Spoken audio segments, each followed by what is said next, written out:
1592년 10월 5일 진주성. 약 3만 왜군이 성을 포위했습니다. 성벽 안에는 약 3천여 명. 10배 차이였습니다. 진주 목사 김시민이 성벽 위에 섰습니다. 38세, 전쟁이 일어난 지 6개월째였습니다. 그의 곁에 한 사람이 있었습니다. 곤양군수 이광학.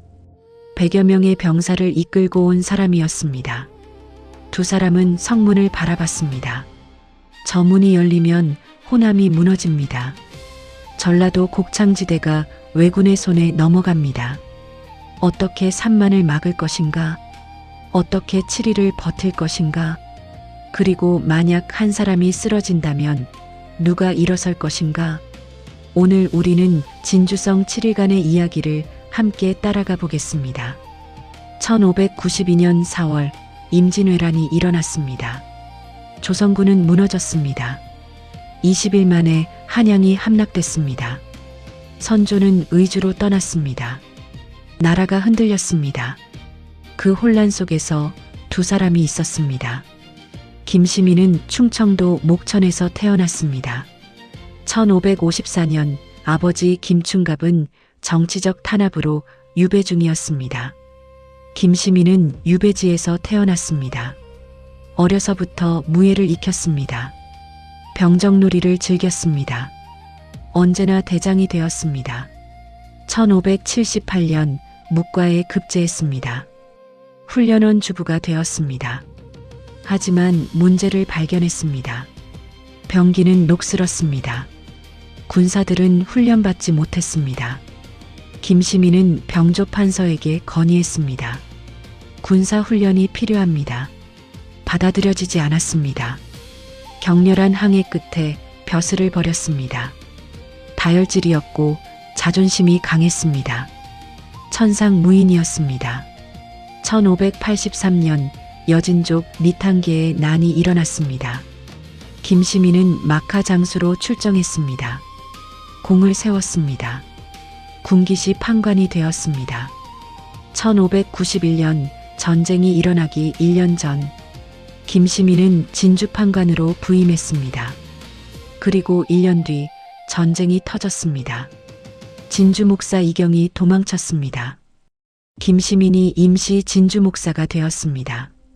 텅 빈 진주성, 도망간 병사들, 남은 것은 성벽과 백성뿐이었습니다. 김시민은 화약을 모았습니다. 화포를 제작했습니다. 병사들을 모았습니다. 훈련시켰습니다. 반드시 지킨다. 그의 눈빛은 흔들리지 않았습니다. 이광학은 충주에서 태어났습니다. 1557년 군수의 아들이었습니다.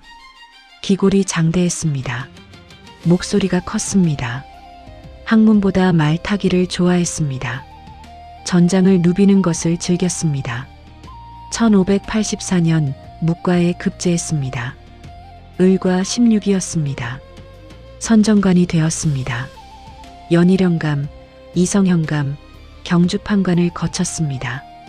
그리고 1592년 곤양군수가 되었습니다. 전쟁이 일어났을 때 이광학은 35세였습니다. 초유사 김성일의 명령이 떨어졌습니다. 진주성으로 가시오. 이광학은 100여 명을 이끌고 진주로 향했습니다. 두 사람이 만났습니다. 진주 목사 김시민과 곤양군수 이광학. 38세와 35세, 3살 차이였습니다. 김시민이 물었습니다. 병력은 100여 명입니다. 화약은 최대한 가져왔습니다.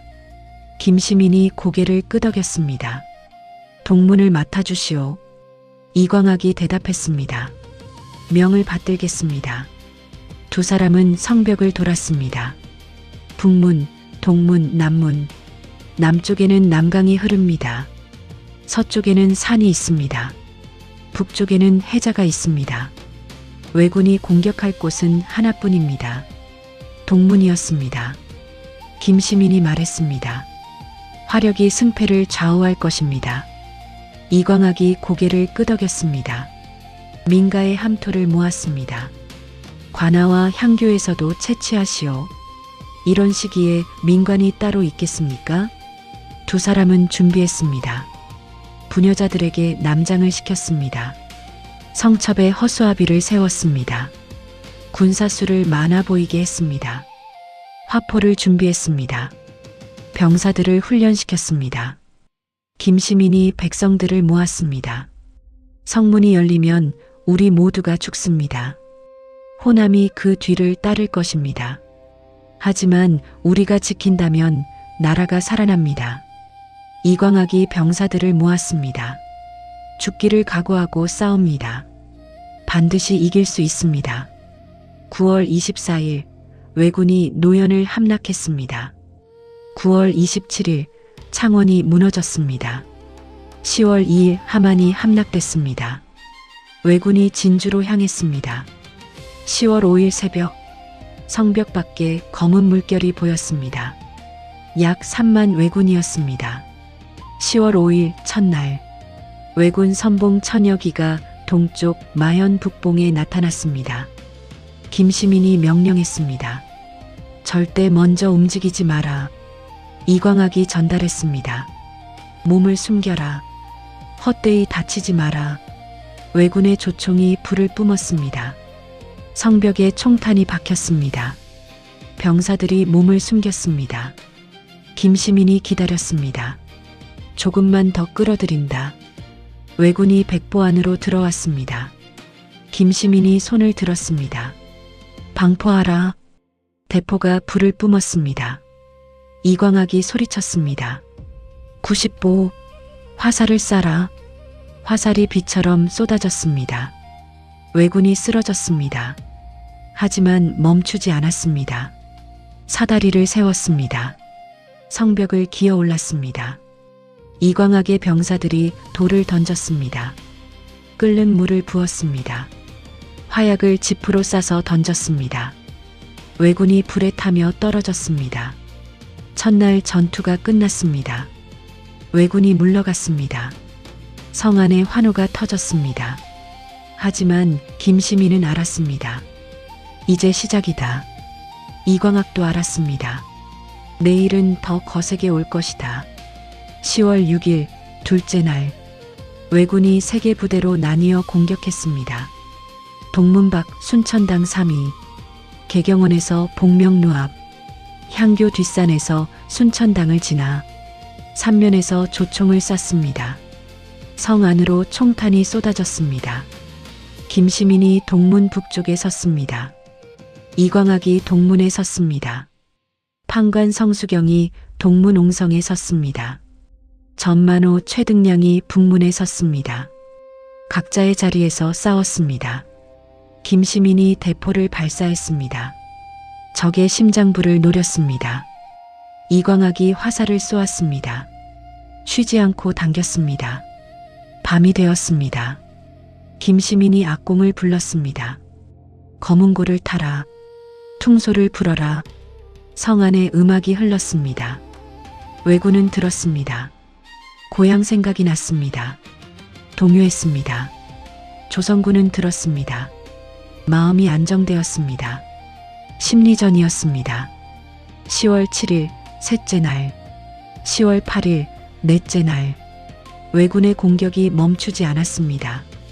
성벽이 흔들렸습니다. 화약이 바닥났습니다. 김시민이 백성들을 보았습니다. 내 몸이 무너지면 성벽도 무너진다. 몸을 아끼거라. 이광학이 병사들을 독려했습니다. 먹을 수 있을 때 먹어라. 쉴 수 있을 때 쉬어라. 성 밖에서 곽재우 의병이 인근에서 활동했습니다. 왜군을 견제했습니다. 고성 현령 조응도가 군사 500명을 이끌고 왔습니다. 진현 고개 위에서 왜군을 위협했습니다. 성 안팎이 호응했습니다. 10월 9일 다섯째 날, 10월 10일 마지막 날, 새벽부터 왜군이 총공격에 들어갔습니다. 모든 병력을 쏟아부었습니다.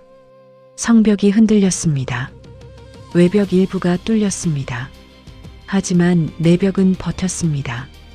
김시민이 앞장섰습니다. 직접 칼을 들었습니다. 왜군과 맞섰습니다.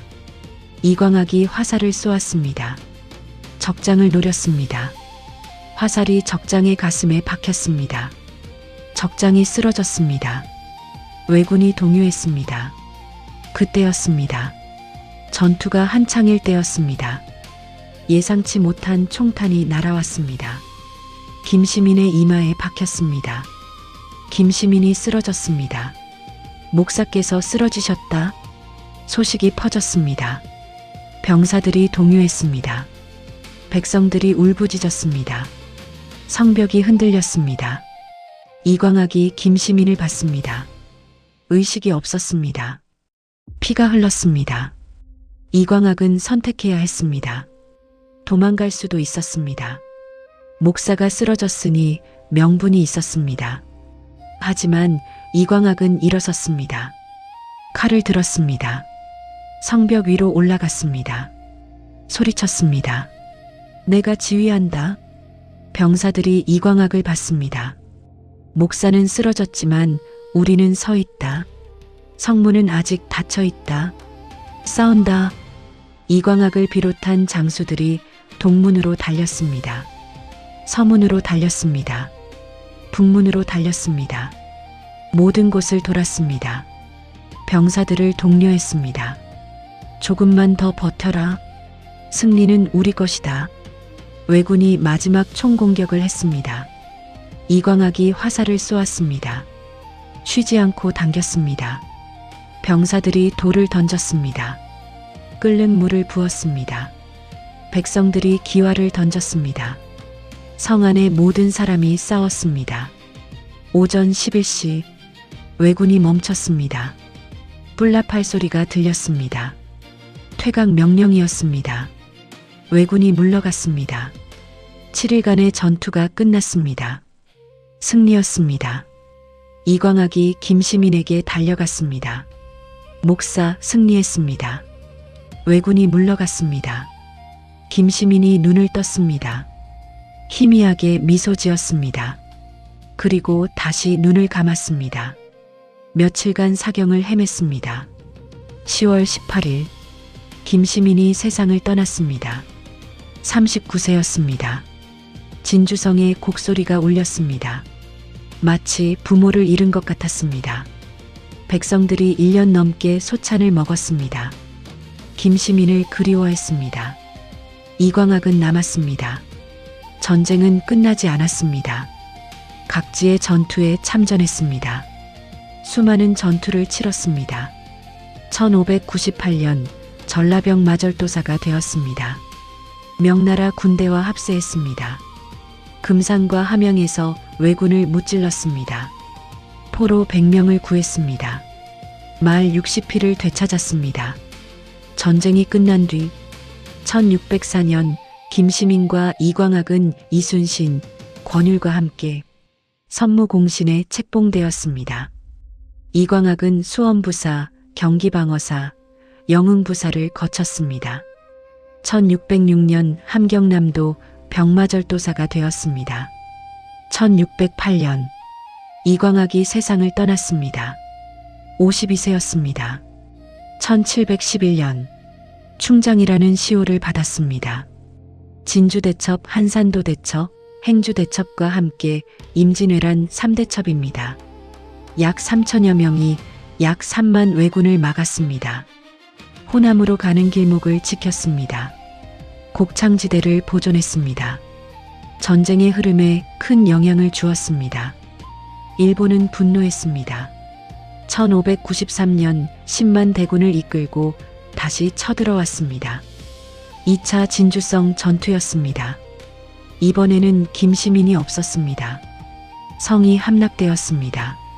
수만 명이 학살당했습니다. 하지만 역사는 기억합니다. 1차 진주성 전투의 승리를, 김시민과 이광학의 7일을. 진주시 촉성루 옆에 비석이 있습니다. 김시민 전공비입니다. 1619년에 세워졌습니다. 국립진주박물관에 김시민 선무공신교서가 있습니다. 1604년 선조가 내린 것입니다.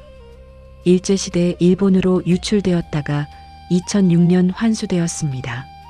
괴산군 불정면에 이광학의 묘소가 있습니다. 그의 선무공신교서는 독립기념관에 있습니다. 보검과 영정과 함께 기증되었습니다. 진주성을 지킨 두 사람, 한 사람이 쓰러지자 한 사람이 일어섰습니다. 7일간의 기적은 그렇게 완성되었습니다. 역사는 기억합니다. 1592년 10월 진주성에서 함께 싸운 두 사람을